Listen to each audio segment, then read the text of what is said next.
Hello, welcome to another video of detailed math solutions.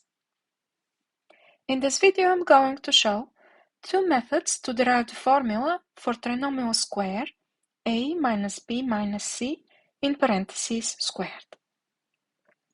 The first method is by using the formulas for binomial squares a plus minus in parentheses squared. The trinomial a minus b minus c in parentheses squared can also be written as a minus b in parentheses minus c in square parentheses squared. And then I can assume that a minus b corresponds to the a in the formula for binomial square, and c corresponds to the b in the formula for binomial square.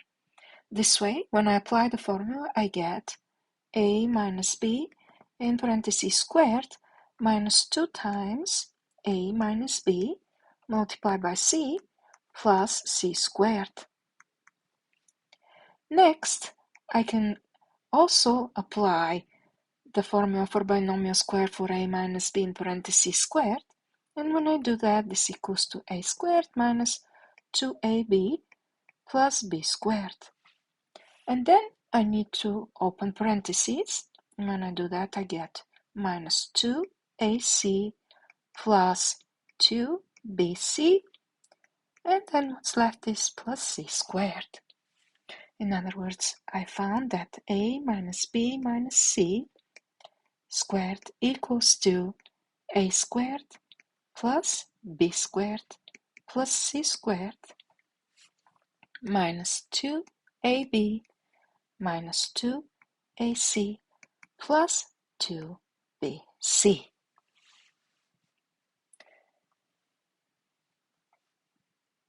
The second method to derive the formula is by using the formula for trinomial square a plus b plus c in parentheses squared.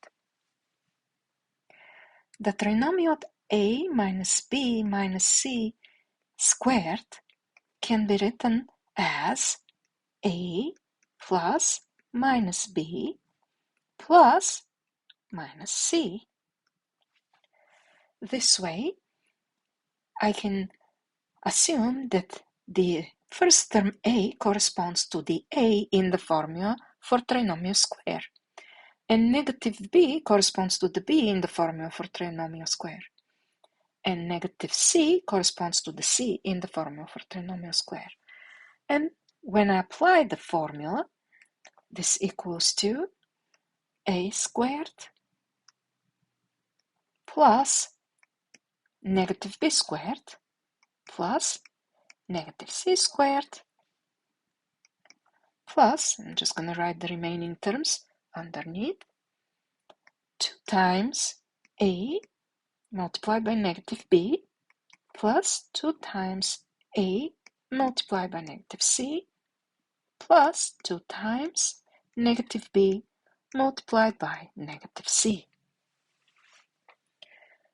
And when I simplify further, I have that a minus b minus c squared equals to a squared plus b squared plus c squared minus 2ab minus 2ac plus 2bc, which is absolutely the same polynomial as the one that we found from method 1. Which method do you prefer? If you'd like, let me know in the comments.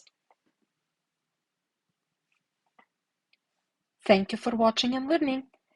If you liked this video, please give it a thumbs up by clicking the like button. I'm thrilled that you joined me and look forward to sharing my other videos. Please click on the videos displayed on the screen or subscribe to my channel to see more detailed math solutions.